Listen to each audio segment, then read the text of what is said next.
खुश है जमाना, ये मोदी सरकार है।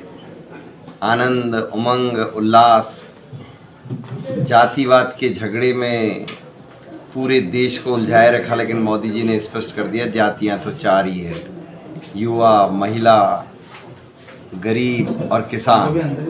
ये मूल स्ट्रीम में जब लाए तो देश आगे बढ़ गया और दुनिया के सामने एक मिसाल कायम कर दिया। विकास चारों ओर दिखता है, कहानी कहने की आवश्यकता नहीं है।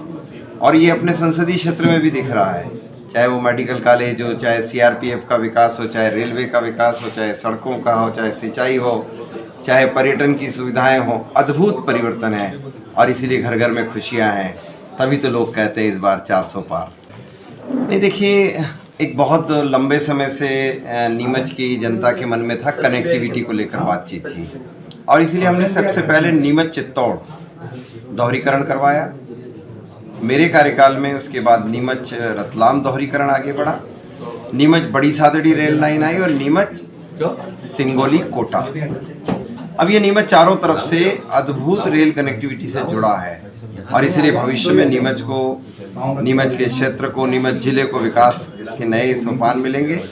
पर्यटन की दृष्टि से हम आगे बढ़े हैं। नीमच को पॉपी सीड्स का ये सेंटर है, तो पॉपी हस्क यानी डोडा चूरा, इससे ओपीएम निकालने के लिए कारखाना उसका गतिविधि चालू हो गया है और अतिशीघ्र उसका उत्पादन चालू होगा। तो नीमच को एक नई फैक्ट्री ये और भी मिल रही है।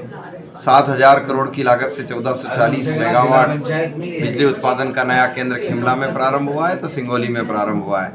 और जिसका लोग इंतजार करते थे पर्यटन के नक्शे पर नीमच, तो कूनो के बाद चीता, उसने यही भूमि पसंद की है और इसीलिए जून के महीने में ये सूचना भी आपको मिलेगी। 29 देखिए, अभी तो हम ऑफिशियली राज्यसभा की शपथ लेने के बाद नीमच और पूरे मध्य प्रदेश के लिए क्या योजनाएं होगी उस पर बात करेंगे। आज तो अभी केवल प्रमाण पत्र लेकर के मैं आपके बीच में आया हूं और आप सबने जो प्यार दिया, आशीर्वाद दिया, उसके लिए मैं आपको धन्यवाद देता हूं। मेरी प्राथमिकताओं में ये रहेगा, यहाँ उपस्थित सभी गणमान्य नाश्ता कर जाएंगे। मोदी जी ने जो 4 जातियाँ गिनाई है उसमें किसान भी है, गरीब भी है, उसमें महिला है और युवा है। तो इनमें अगर विकास योजनाएं इन तक पहुंच जाए तो विकसित भारत का हमारा सपना साकार हो जाएगा।